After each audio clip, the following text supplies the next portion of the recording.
So the very first thing I'm going to do, I am trying a new method. I've got a paintbrush. I don't really care about this paintbrush, so if it doesn't work, I don't care. And I wanted to get soap on it, but we only have that foamy hand soap. I don't know, you know, maybe dish soap would work better, something more solid. But, oh, and it's color. It's got a color in it.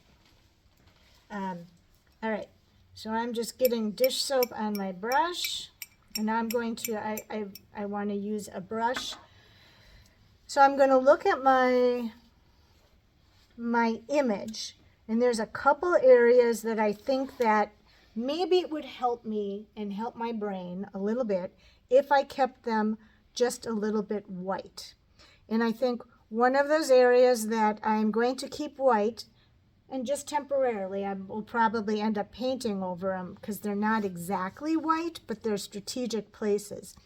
There's this place where her teeth are behind her tongue, and then there's a little bit of a little bit of lightness with her, like her mouth line. And that little triangle of her teeth, maybe another tooth there, and her mouth line going up, is going to help me get the shape of her right. There's also the little bit of white underneath the end of her chin. If I could just keep that white for a little bit, that would be cool. And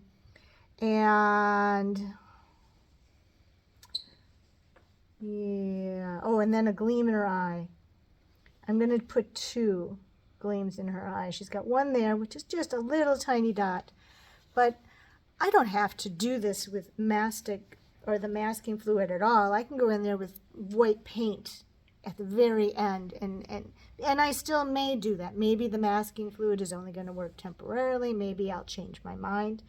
But white paint is always an option. That's why titanium white. So I'm going. Whites, do you sometimes use gouache or? I don't use gouache. I would use acrylic. Okay. But I have titanium white watercolor too. So, okay. So I'm going to get that little dot in her eye. It's not much at all, but it's going to make just a touch of difference at the end. And you can do this now, or you can do it with white paint at the end. And then here's this little thing with her. There's just a little triangle that I'm putting in there. Oh, and then under her chin. Not much. Just a little bit up to about there. Okay. So what you don't want is a big, thick, uncontrolled line of this masking fluid, because the masking fluid is very, very identifiable as masking fluid.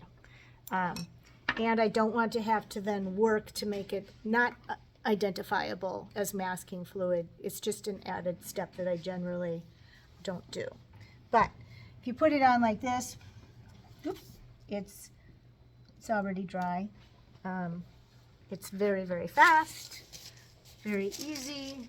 And now I'm going to think about painting. So I've got, all I did, I needed to know where my dogs were and their position. The space in between the dogs is a thing.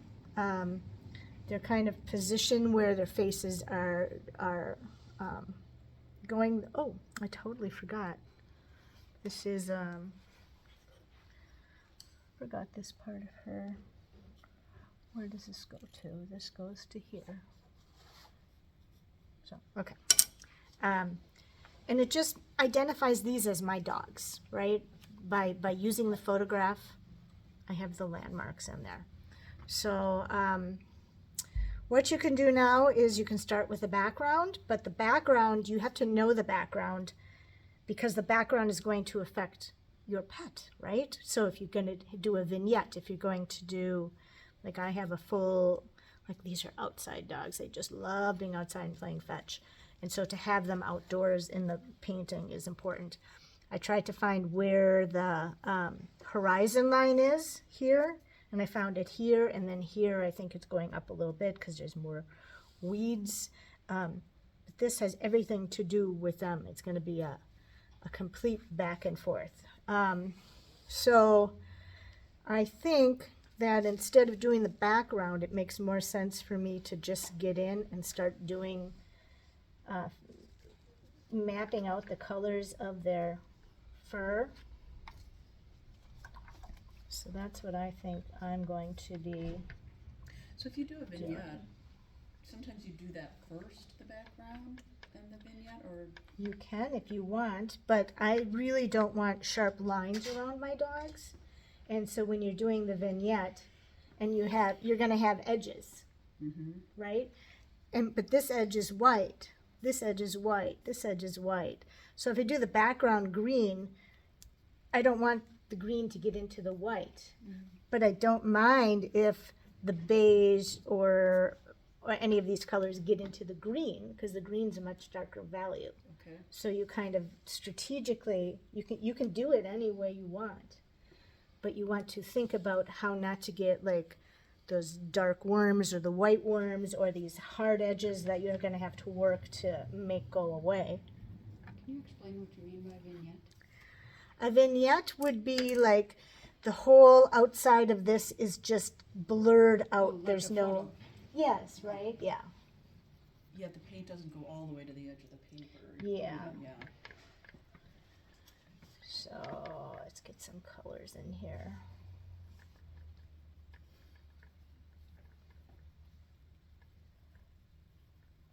So I'm just looking, trying to figure out possibly what colors I might want to work with here. And I've got a palette that had a bunch of stuff on it, so I'm just trying to see what I can kind of create.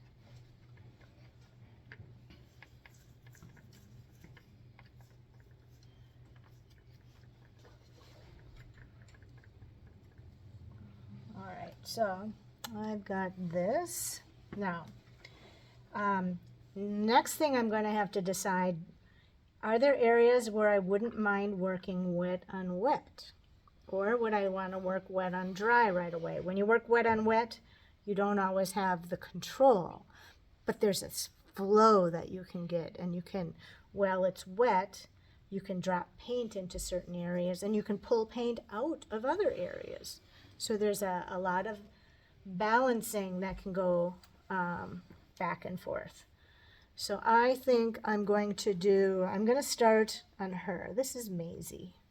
And I'm going to start on her, like, the side of her face here, down her legs. I'm going to see what I can get there. So I want to, paint is not going to go anywhere where there's not water at this point, right? So the edges of my paint are the edges of my water are where the paint is going to stop. So I'm looking at this and I'm trying to figure out the edges that I might not mind. And you're going to have to, really move around a little bit. And it goes into the white, and I really don't want paint there, but I also don't want this to be a solid line. And then it goes down here. There's a little bit of white there, but they have been in the mud. And this is funny. They come in, brown dogs, and they leave their bed area almost white again, and then I have to sweep everything up. They're very good at getting rid of the dirt. All right, so I don't want this to be puddles at all. So if I see puddles forming, I'll go in there and use my my brush as a little bit of a mop. All right, so I've got an area that I'm satisfied with the wet on wet. So let's start getting some of this in. And I don't even have to pay much attention. I do have to remember kind of where I put this, right? But This is a leap of faith. Yeah, this is just straight up anxiety right here. no! I'm looking at this and I'm like, oh my gosh. Now, this area is not, this area is wet on dry, because that's just this dark area, but, okay, so now I know this is really dark in here, and I set that up as dark, but I think I want it a little bit darker, so I just have to mix that color again. There you go. So I wanted it a little bit darker right in there, so I needed a little bit more pigment on my brush. And now I can kind of go up here, and this is where there's a little bit of fur right there, and this is where I don't want too much of an edge. All right. Can we use a different, I mean, yes, of course we can, but a round brush? You can use any brush you want. I notoriously use flat brushes, but that's just me. I do use round brushes also, but right now I can get some interesting kinds of things. It depends on how you can control your brush. You use the brush you can control the best, right? The brush you can do the most with. All right, and let's get dark into there.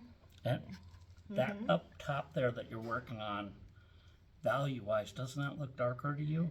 Or you're going to make it darker later? Or? Oh, I'll make it darker later. Okay. What I'm doing, I am going to paint my whole painting. I've got it mapped out, and now I'm going to start getting some of this color in here. Okay. I've got a little bit of a puddle here. I'm just going to pick that up. I want to kind of figure out kind of what I'm doing here.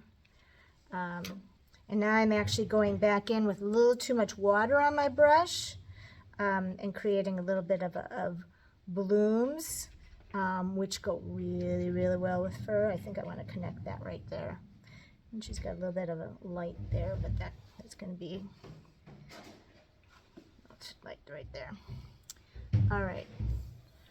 All right. So I've got her ear in. Maybe I'll a little bit more.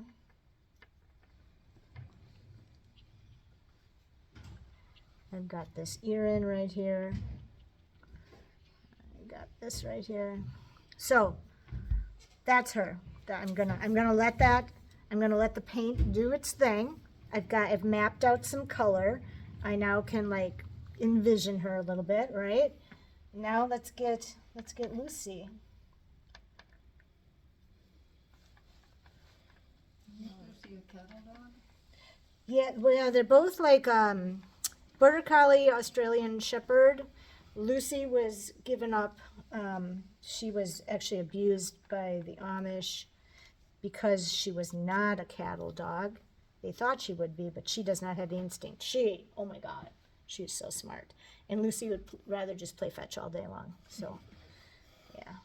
All right, now this is the other thing. I'm going to go in there, just wet on dry. This is your other option. So I'm doing both of them here. And the problem with this oftentimes is that if you're not careful, your edges will dry. And you don't really want your edges to dry at this point unless you want a nice sharp edge, which is fine. Let's get some more red in there. But I really don't want these edges to dry yet. So you have to be real kind of careful when you're doing this to make sure that you keep your edges alive. And this whole thing can be swept there, right?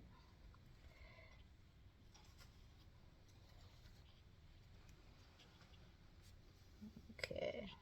And I guess it doesn't really matter over here if I go over, because this is a dark spot on Lucy. But it goes into the white and gray here. Her teeth, it doesn't really quite matter. But she does have kind of like a colored head that goes into a white body.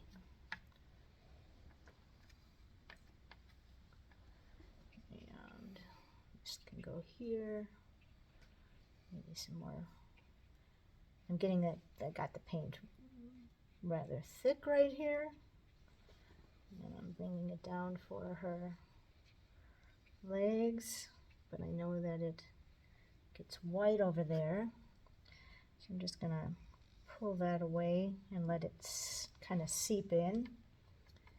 And I know it's dark over here. And in her chest, oops, and I lost that shape. So I've got this shape here that's really cool. So I'm just going to try and get that back a little bit. I'm just going to start to just pull away a little bit. Her legs, I can reshape her legs. I have plenty of time. I can go back and forth because I know between her legs is the grass. And then it's a little darker here, and maybe right here. These kind of neat as darkness in there. So that's how I would approach my dogs. Right now, this looks like crap to anybody else who's going to come up here, right? No one is going to be able to make much sense of this. But it doesn't have to make sense to anyone walking around you at this point. This has to make sense to you, okay? And I'm trying to do a lot of seeing. These dogs have multiple colors in them, and a lot of our dogs, our animals do, whether it's shadow and light, or whether it's color of their fur. But what I want to do is kind of drop that in, get them started. Then, when I would, let's say I did all my dogs and I'm satisfied, yeah, that's how dogs look. Then I could go in and I can start then with some of the background.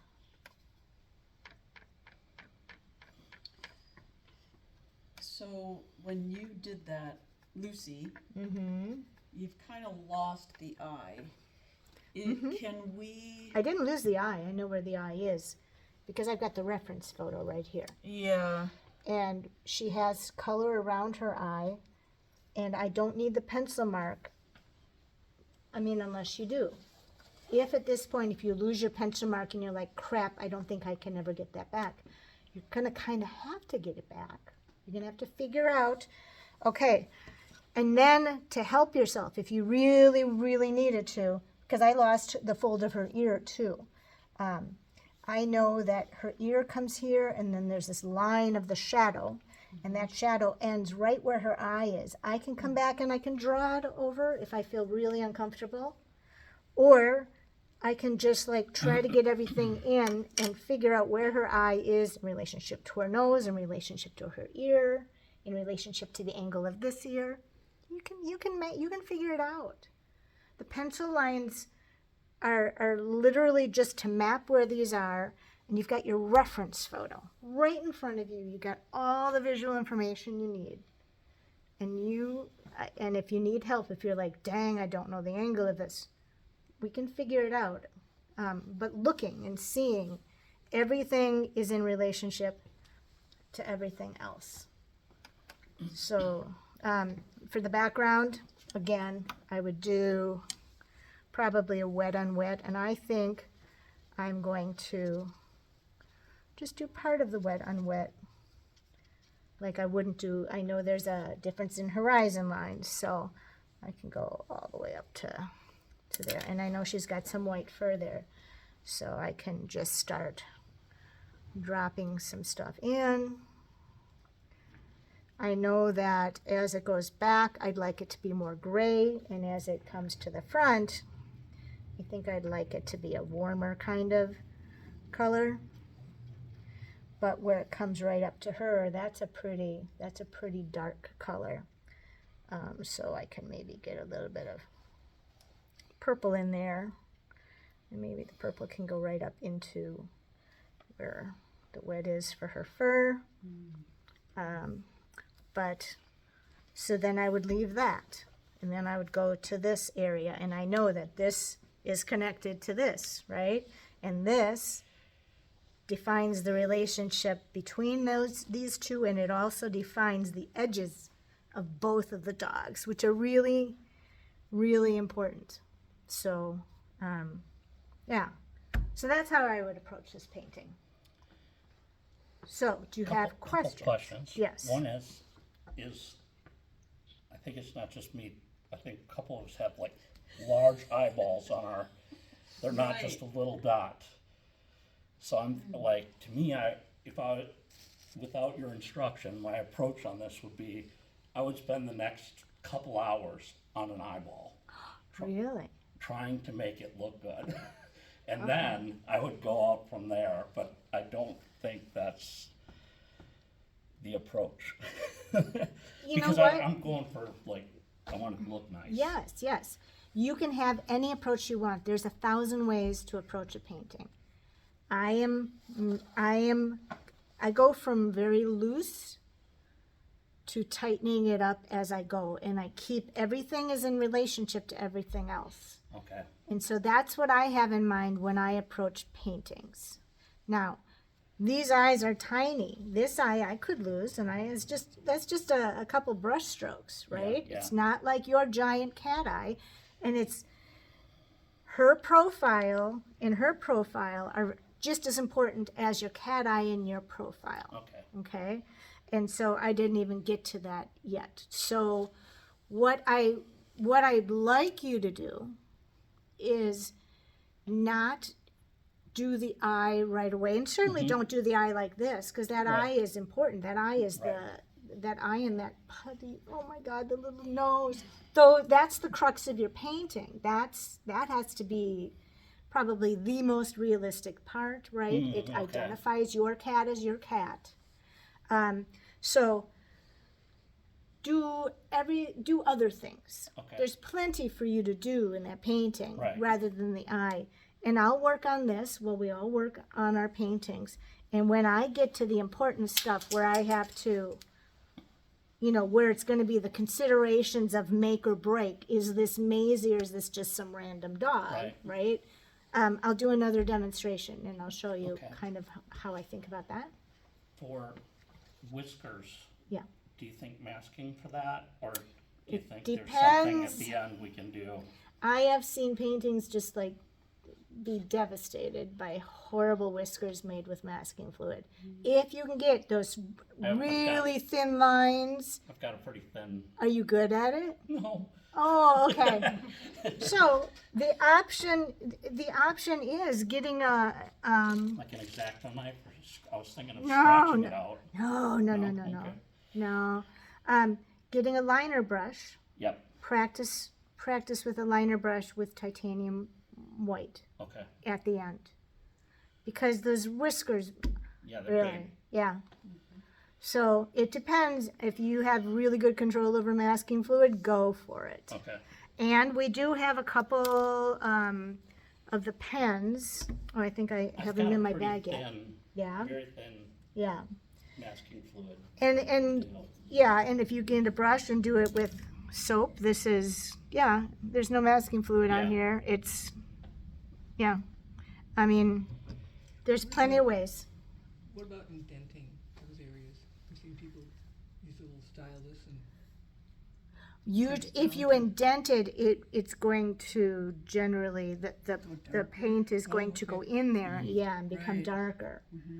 Which, if you have some, at the end when it's dry. if you scratch at the end when it's dry, you will rip the paper and you'll get that sparkly look. However, it's unless you do it a lot, I don't know that I'd do that on my painting at this point, unless you're like really good at it. then they have the pens. Sure, they have the white pens, depending on how you want it wispy thin, so Yeah. it's going to be a thing, yeah. So get a liner brush, practice the titanium, practice those strokes, because I think that would be your best bet. But that would be at the end. Yeah, Yeah, that's at the so, very end. yeah. Those are the details. Yeah. A liner brush is a longer brush that has, like these are all liner brushes. It's I've got like a rigger. a longer, Yeah, yes, those- yes. Look at it, Yeah. Oh, okay. right? It holds a lot of water and it can make a long line. Yes, and it can make really tiny little line, like whiskers. Yeah. Yeah. Okay. So, Give me okay. a glass of wine. Emily. So don't be afraid. Go for I'm it. thinking about a shot. Water bottle. Okay.